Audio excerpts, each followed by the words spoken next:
ഈശോയെ ആസക്തിപൂർവം സ്നേഹിക്കുന്ന എല്ലാവർക്കും ദൈവത്തിന്റെ പ്രകാശത്തിന്റെയും അനന്തമായ സ്നേഹത്തിന്റെയും കിഴക്കൻ കിരണങ്ങളിലേക്ക് നമ്മെ കൂട്ടിക്കൊണ്ടുവരുന്ന ഈ നിമിഷത്തിന് ആദ്യം ദൈവത്തോട് നന്ദി പറഞ്ഞുകൊള്ളാം.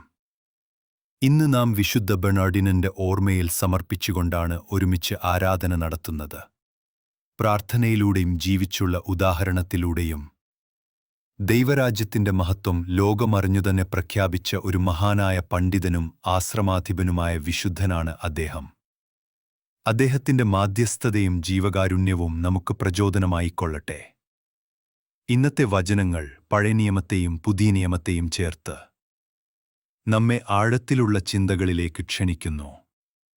മനുഷ്യർ സാധാരണ നിരീക്ഷിക്കുന്ന നേട്ടങ്ങൾ, മികവ്, ശക്തി എന്നീ അളവുകളാണ് ഓരോരുത്തരെയും വിധിക്കുന്നതെന്നു തോന്നിക്കുന്നത്. എന്നാൽ ദൈവരാജ്യം ക്രമീകരിക്കുന്നത് സ്നേഹത്തിന്റെയും കരുണയുടെയും കൃത്യമായ അളവുകളില്ലാത്ത ഔദാര്യത്തിന്റെയും അടിസ്ഥാനത്തിലാണ്. നമ്മുടെ ജീവിതത്തിലെ അസ്വസ്ഥതകൾ, അസൂയ, മറ്റുള്ളവരുമായി താരതമ്യം മനുഷ്യരുടെ ചെറുപ്രതീക്ഷകളാൽ നമുക്ക് സൃഷ്ടിച്ച പ്രശ്നങ്ങളാണ്.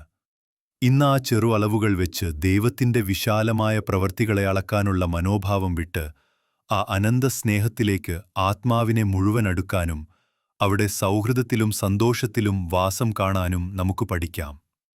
ഈ ദീപ്തമായ ചിന്തയോടെ ഹൃദയങ്ങളെ തുറന്ന് ഇന്നത്തെ വചന ശുശ്രൂഷയിൽ സജീവമായി പങ്കാളിയാകാം. ഇന്ന് നാം വായിക്കുന്ന ഒന്നാം ഭാഗം ന്യായാധിപന്മാരുടെ പുസ്തകത്തിലെ 9-ാം അധ്യായത്തിലെ 6 മുതൽ 15 വരെയുള്ള വാക്യങ്ങളാണ്. ഇത് നമ്മെ അധികാരത്തിന്റെയും നയതന്ത്രത്തിന്റെയും യഥാർത്ഥ മൂല്യത്തെക്കുറിച്ച് ആഴത്തിൽ ചിന്തിപ്പിക്കുന്ന ഒരു ശക്തമായ ഉപമയാകും. ഇന്നത്തെ കഥയിൽ ശെക്കെമിലെയും ബെത്മില്ലോയിലെയും പൗരന്മാർ ചേർന്ന് ശെക്കെമിലെ തൂണിന്റെ സമീപമുള്ള ഒലിവ് മരച്ചുവട്ടിൽ അബിമെലെക്കിനെ രാജാവായി അധികാരത്തിന് വിളിക്കുന്നു. ഇതു കാണുമ്പോൾ യോഥാം ഗെരിസിം മലമുകളിൽ കയറിപ്പിടിച്ച് ശക്തമായി ജനങ്ങളോട് പറയുന്നു, ശെക്കെമിലെ പൗരന്മാരെ, എന്റെ വാക്ക് കേൾക്കൂ, അങ്ങനെ ദൈവവും നിങ്ങളുടേതും കേൾക്കും. വൃക്ഷങ്ങൾക്കിടയിൽ രാജാവായിക്കൊള്ളാൻ ആരും തയ്യാറായില്ല. ഒലിവുമരം പറയുന്നു, എന്റെ സമൃദ്ധമായ എണ്ണ ഉപേക്ഷിച്ച് മറ്റൊരാൾക്ക് ചുമതല നൽകാൻ ഞാൻ തയ്യാറാകില്ല.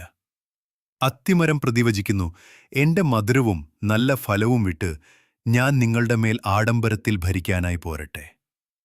മുന്തിരിവള്ളിയും സമാനമായി പറയുന്നു, എന്റെ വീഞ്ഞുപേക്ഷിച്ച് ഞാൻ നിങ്ങൾക്കായി ഭരിക്കാനൊരുങ്ങുകയില്ല. ഈ കഥ നമ്മെ മനുഷ്യന്റെ അഭിലാഷങ്ങളും വൈരുദ്ധ്യങ്ങളും ഉയർന്ന ഉദ്ദേശങ്ങളുള്ള സേവനത്തിന്റെയും ത്യാഗത്തിന്റെയും മഹത്വവും തിരിച്ചറിയാൻ സഹായിക്കുന്നു.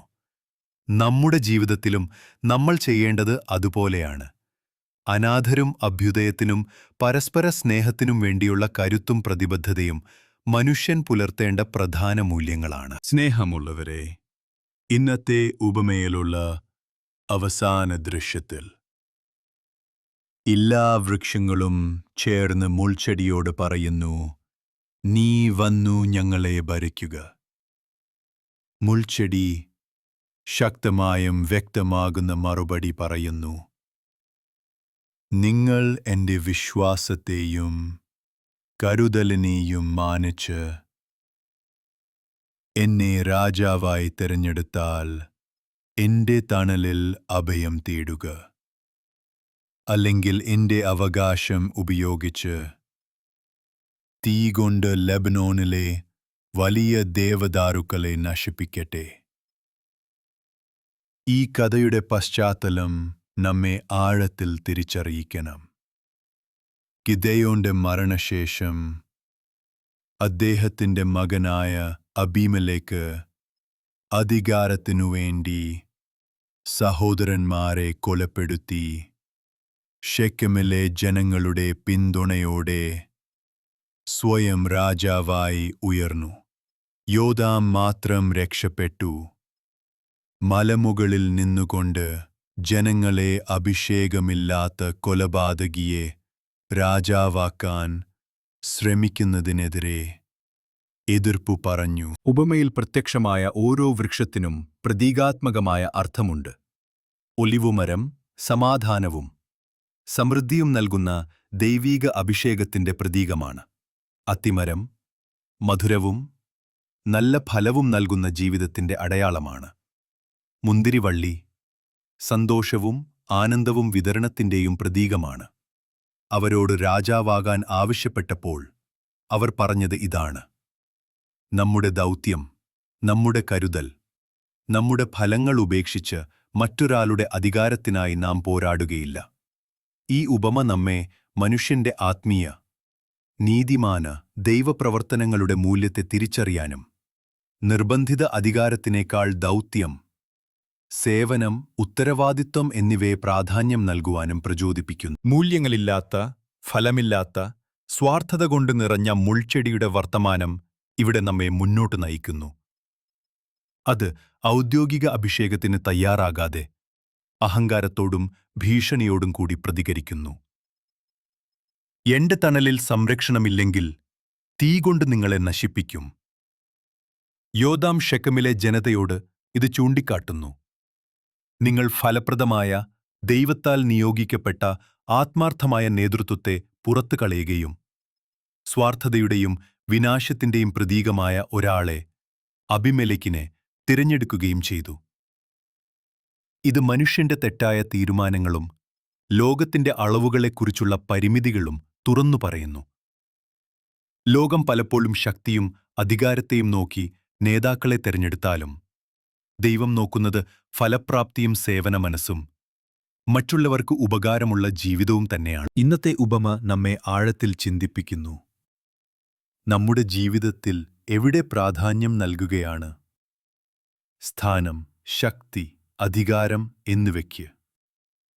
അല്ലെങ്കിൽ ദൈവം നമുക്ക് നൽകിയ ദൗത്യം വിശ്വസ്തതയോടെ, നിഷ്ഠയോടെ നിറവേറ്റി ഫലം സംഭാവന ചെയ്യുന്നതിന്?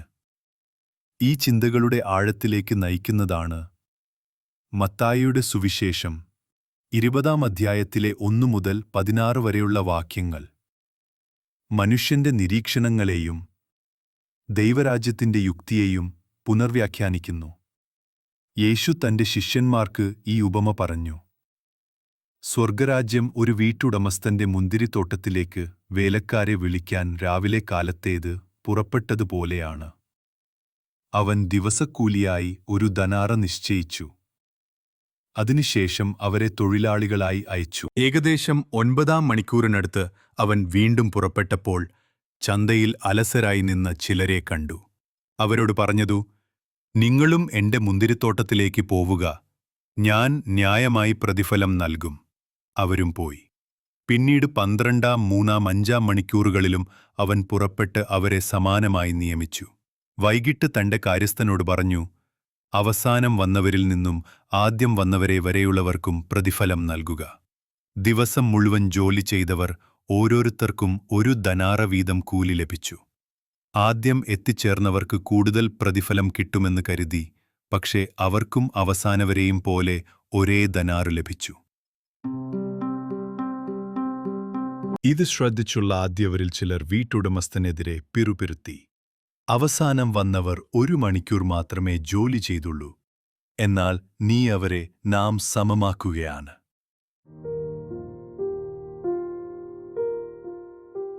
ഈ ഉപമ നമ്മെ ഓർമ്മിപ്പിക്കുന്നു: ദൈവരാജ്യത്തിൽ ന്യായം, കരുണ, ആത്മീയ പ്രതിഫലം മനുഷ്യന്റെ കഠിനാധ്വാനത്തിന്റെയും മുൻഗണനകളുടെയും പരിധിയിൽ അളവിടാൻ പറ്റാത്തതാണ്.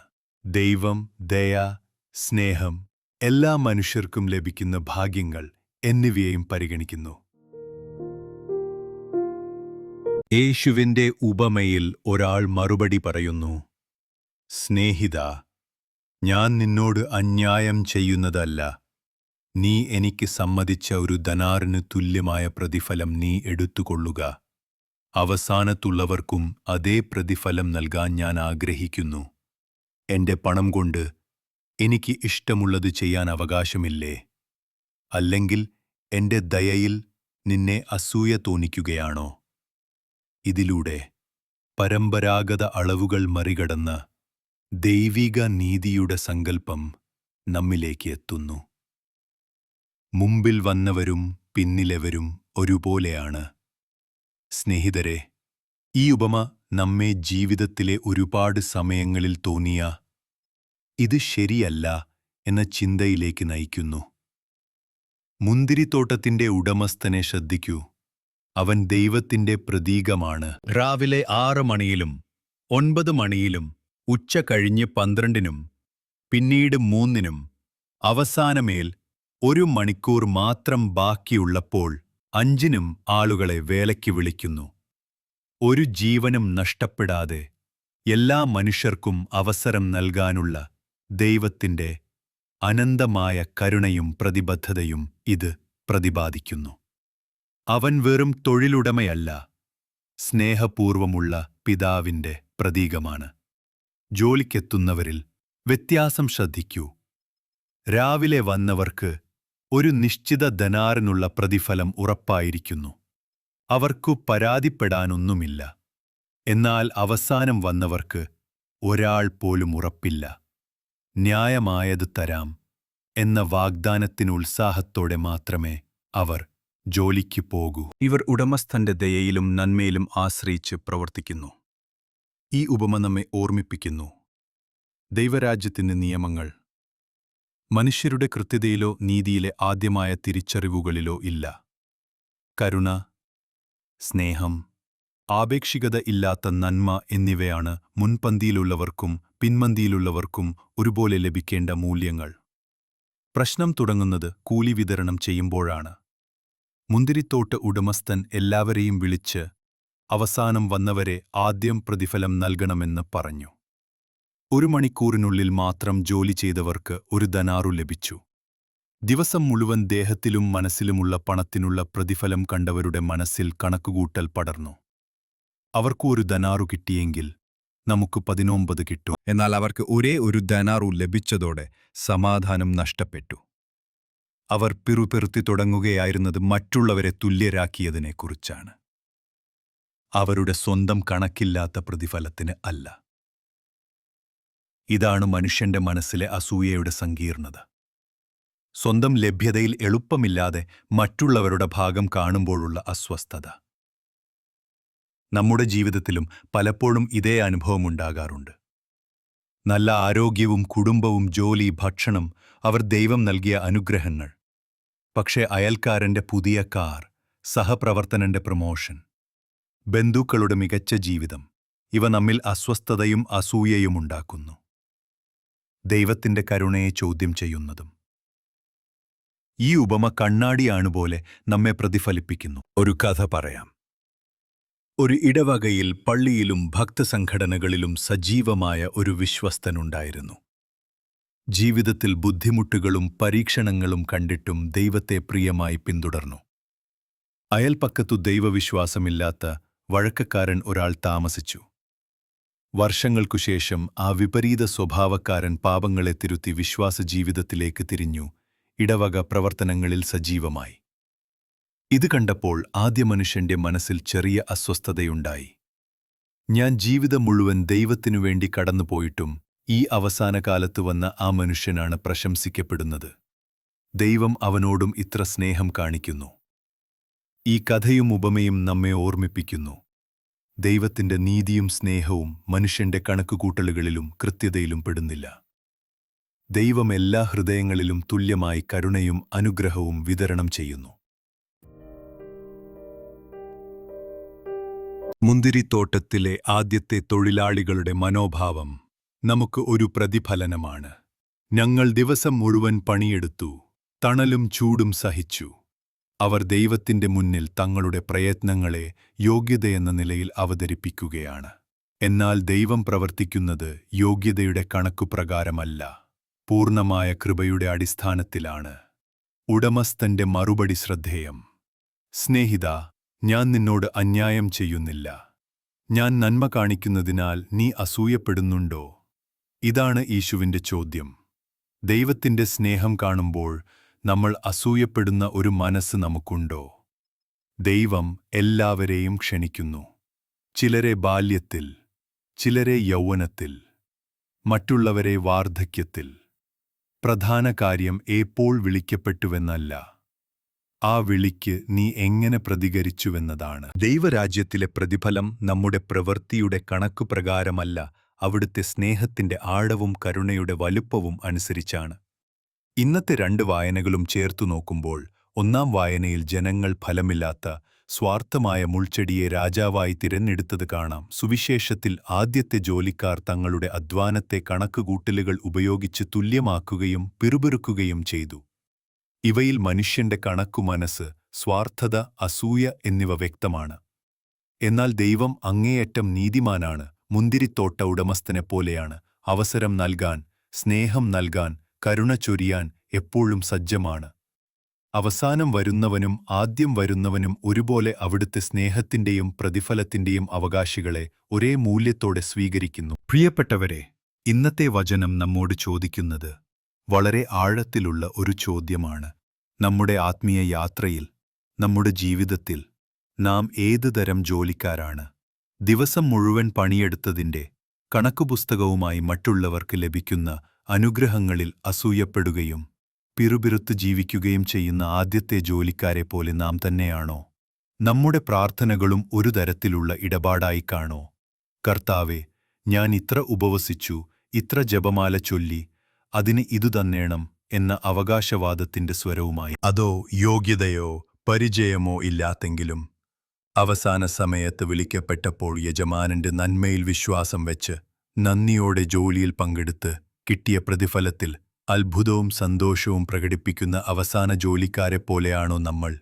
ഈ ആഴത്തിൽ ചിന്തിച്ചാൽ നമുക്ക് മനസ്സിലാകും, മറ്റൊരാൾക്ക് ലഭിക്കുന്ന അനുഗ്രഹങ്ങൾക്കും നന്മകൾക്കും അസൂയപ്പെടാതെ അത് ദൈവത്തിന്റെ സൗജന്യമായ വിശുദ്ധ കരുണയെന്ന് മനസ്സിലാക്കി, കർത്താവേ, അവരോട് കാണിച്ച നന്മയെ ഞാൻ സ്തുതിക്കുന്നു എന്ന് ഹൃദയത്തിൽ പറയാൻ നമുക്ക് സാധിക്കണം. നമ്മുടെ ചെറിയ കണക്കുകൂട്ടലുകൾ മറന്ന് ദൈവത്തിന്റെ അനന്തമായ ഔദാര്യത്തിൽ വിശ്വാസം വയ്ക്കുമ്പോൾ പിറുവിറുപ്പ്, അസൂയ, നിരാശ ഹൃദയത്തിൽ നിന്നും മായ്ക്കിയെടുങ്ങും. സമാധാനവും സത്യസന്തോഷവും നിറയും. ജീവിതം അവിടുത്തെ ദൈവികമായ സ്നേഹത്തിന്റെ പ്രകാശത്തിൽ തിളങ്ങും. കരുണയിലും സ്നേഹത്തിലും സമൃദ്ധനായ സ്വർഗീയ പിതാവേ, ഞങ്ങൾ അങ്ങയുടെ വചനത്തിനായി ഹൃദയഭാരമുള്ള നന്ദി അറിയിക്കുന്നു. നമ്മുടെ ഇടുങ്ങിയ ചിന്തകളെയും സ്വാർത്ഥ മനോഭാവങ്ങളെയും ഈ വചനത്തിന്റെ പ്രകാശത്തിൽ തിരിച്ചറിയുന്നു. മുന്തിരിത്തോട്ടത്തിലെ ആദ്യ ജോലിക്കാരെപ്പോലെ പലപ്പോഴും മറ്റുള്ളവരുമായി താരതമ്യം ചെയ്ത് അങ്ങയുടെ വിശാലമായ ഔദാര്യത്തിൽ അസൂയയോടെ പ്രതികരിച്ചതിന് ഞങ്ങൾ ക്ഷമാപണം ചോദിക്കുന്നു. കർത്താവേ, ഞങ്ങളെ ആ മുന്തിരിത്തോട്ടത്തിലേക്ക് വിളിച്ചത് ഞങ്ങളുടെ യോഗ്യത കൊണ്ടല്ല, നിങ്ങളുടെ അളവറ്റ സ്നേഹത്താൽ മാത്രമാണ് എന്ന് ഞങ്ങൾ മനസ്സിലാക്കുന്നു. ജീവിതത്തിന്റെ ഏത് ഘട്ടത്തിലും ആ വിളിക്കുള്ള നന്ദിയും സത്യസ്നേഹവും പ്രകടിപ്പിക്കാൻ ഞങ്ങളെ പഠിപ്പിക്കണമേ. മറ്റുള്ളവർക്ക് നൽകിയ അനുഗ്രഹങ്ങളിൽ സന്തോഷിക്കുകയും നിങ്ങളുടെ നന്മയെ പ്രശംസിക്കുകയും ചെയ്യാൻ ഹൃദയങ്ങളെ വിശാലമാക്കുകയും ചെയ്യുക. ഈ വചനം കേൾക്കുന്ന എല്ലാവരെയും നിങ്ങളുടെ കരങ്ങളിൽ സമർപ്പിക്കുന്നു.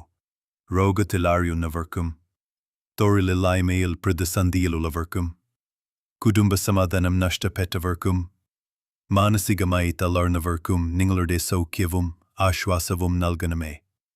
ഞങ്ങളുടെ ജീവിതങ്ങളെ ഫലപ്രദമാക്കി മാറ്റാൻ അധികാരത്തിന്റെയും സ്വാർത്ഥതയുടെയും മുൾച്ചെടികളാകാതെ സ്നേഹത്തിന്റെ ഫലങ്ങൾ വിതറി ലോകത്ത് പ്രതിഫലിപ്പിക്കുന്ന നല്ല വൃക്ഷങ്ങളാക്കാൻ ഞങ്ങളെ സഹായിക്കണമേ. ഞങ്ങളുടെ എല്ലാ പ്രാർത്ഥനകളും പരിശുദ്ധ മറിയമറി നിങ്ങളെ അഭിഷേകം ചെയ്യുന്നു. സർവശക്തനായ ദൈവം പിതാവും പുത്രനും പരിശുദ്ധാത്മാവും നിങ്ങളെ സമൃദ്ധിപൂർവം അനുഗ്രഹിക്കട്ടെ. ആമേൻ.